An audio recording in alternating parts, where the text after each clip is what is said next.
अस्सलामु अलैकुम वरहमतुल्लाहि वबरकातुह।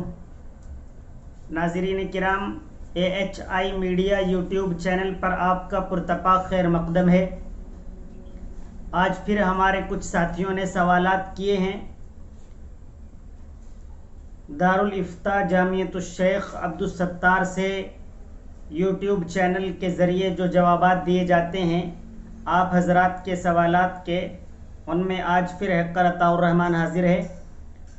कारी मोहम्मद मुस्तफ़ीज़ काशफी का सवाल है, बकरे का आधे से ज़्यादा सींग टूट गया है तो क्या इसकी कुर्बानी जायज़ है? बकरे का आधे से ज़ायद सींग टूट गया है, जी हाँ, इस बकरे की कुर्बानी जायज़ है। अगर सींग जड़ से उखड़ जाए, जड़ से टूट जाए और उस टूटने की तकलीफ़ या असर दिमाग तक बकरे के पहुंच जाए तो उसकी कुर्बानी जायज़ नहीं होगी। अलबत्ता जो सींग आधा या कुछ हिस्सा उसका टूट गया है तो उसकी कुर्बानी जायज़ है। मुजफ्फरनगर से सुहेल अहमद मालूम करते हैं, जानवर की आंख में परेशानी है या कम दिखाई देता है या बिल्कुल नज़र नहीं आता, तो या एक आंख बिल्कुल दुरुस्त है, तो ऐसे जानवर की कुर्बानी जायज़ है। जिस जानवर को एक आंख से दिखाई न देता हो उसकी कुर्बानी जायज़ नहीं है।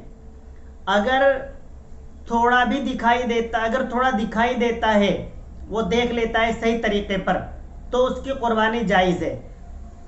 अक्सर हिस्सा आंख का या उसकी बिनाई का ज़ाय हो चुका है तो उसकी कुर्बानी जायज़ नहीं होगी। सुहेल साहब का एक और सवाल है, मस्जिद की छत पर बच्चों की रिहाइश करना कैसा है? बच्चों की रिहाइश करना मस्जिद की छत के ऊपर ये जायज़ नहीं है। मस्जिद के नीचे वाला हिस्सा हो या ऊपर वाला हिस्सा हो, कितनी ही मंजिलें बनती चली जाएं, वो मस्जिद ही का हिस्सा रहता है। उसके ऊपर किसी का क़याम करना या उसे नमाज के अलावा किसी और दूसरी चीज़ के अंदर इस्तेमाल करना ये दुरुस्त नहीं है, जायज़ नहीं है।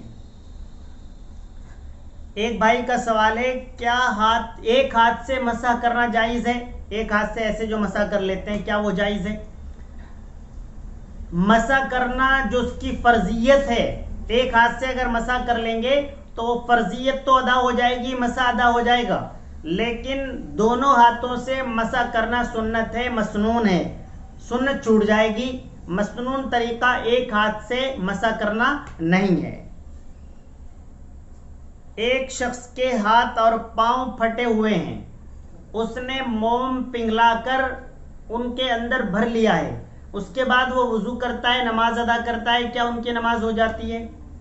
जब किसी के हाथ पैर ज़्यादातर जो एड़ी होती है वो फट जाती है, उसमें काफ़ी जगह हो जाती है, तो उसे ठीक करने के लिए एक इलाज ये भी माना गया है कि उसमें मोम पिघलाकर वो भी लगा लेते हैं। अगर ये मोम पिघलाकर लगा लिया है और उसके बाद वुज़ू की है, उसके बाद नमाज अदा की है, तो वो नमाज अदा नहीं होगी, क्योंकि वुज़ू नहीं हुई है। और वुज़ू इसलिए नहीं हुई है क्योंकि जहाँ पर मोम लगा हुआ था उसके अंदर पानी नहीं पहुँचा है, इसलिए वुज़ू नहीं होगी, और वुज़ू नहीं होगी तो नमाज भी नहीं होगी। कुछ लोगों का कहना है, मरते वक्त अगर कलिमा पढ़ लिया जाता है तो जन्नत में जाता है सीधा आदमी, उससे कोई हिसाब किताब नहीं होता है। ये बिल्कुल गलत है, सरासर गलत है। कुछ लोग कहते हैं जुमे के दिन इंतकाल हो गया तो सीधा जन्नत चला जाएगा। कुछ लोग कहते हैं कि जी शब बारात पर इंतकाल हो गया तो सीधा जन्नत चला जाएगा, कोई हिसाब किताब नहीं। कुछ लोग कहते हैं 27वीं रात को या रमज़ान में या रमज़ान के जुमे को इंतकाल हो गया सीधा जन्नत जाएगा, कोई हिसाब किताब नहीं। ये सब चीज़ें गलत हैं। हिसाब किताब हर शख्स से होगा।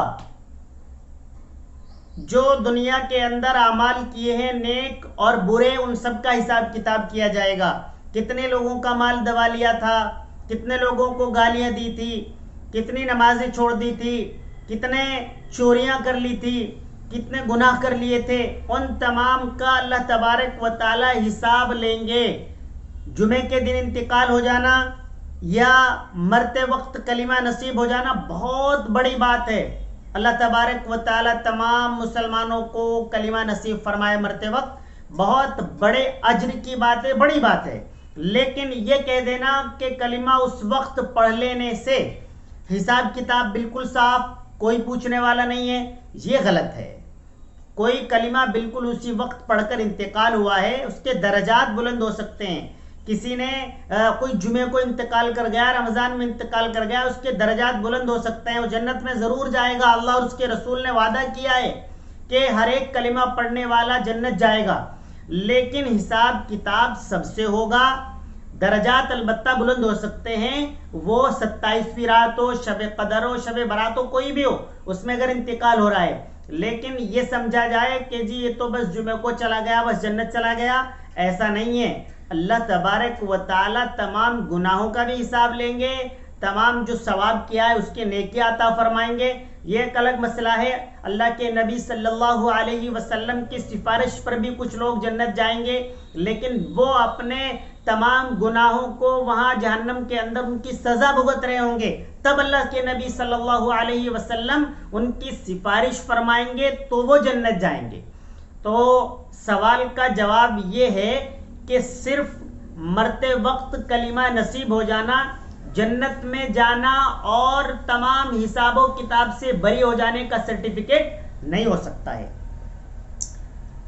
एक भाई का सवाल है, ईद की नमाज के बाद लोग मुआनिका करते हैं, गले मिलते हैं और इसे मसनून समझते हैं। तो भाई ये मसनून नहीं है, ये राफजी लोगों का तरीका है। बिला मसनून समझे, बिना ज़रूरी समझे, अचानक किसी से बहुत दिन में मुलाकात हुई है, उससे अचानक मुलाकात कर लेना, मुआनका कर लेना, गले लग जाना, इसमें कोई हरज नहीं है। लेकिन मुस्तकिल तौर पर ईदगाह से निकलते ही नमाज की फरागत के मान बाद लोग लाइन लगाकर अपना मुआनका करने लगें और ये समझने लगे कि आज पूरे साल में जितना एक दूसरे से किना और हसद रखा था सारा ख़त्म हो जाएगा इस मुआनके से, ये गैर दुरुस्त है, ये मसनून नहीं है, बेजा बात है।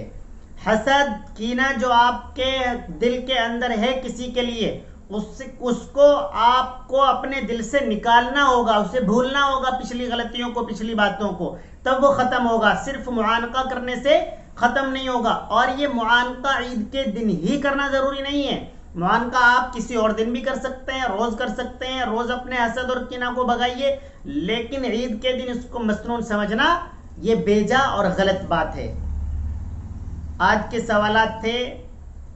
आप और भी जो लोग हमसे सवालात करना चाहते हैं, आप अपने सवालात को कमेंट बॉक्स में भी लिख सकते हैं और व्हाट्सएप पर किसी भी लैंग्वेज में लिखकर भेज सकते हैं, ऑडियो के ज़रिए भेज सकते हैं।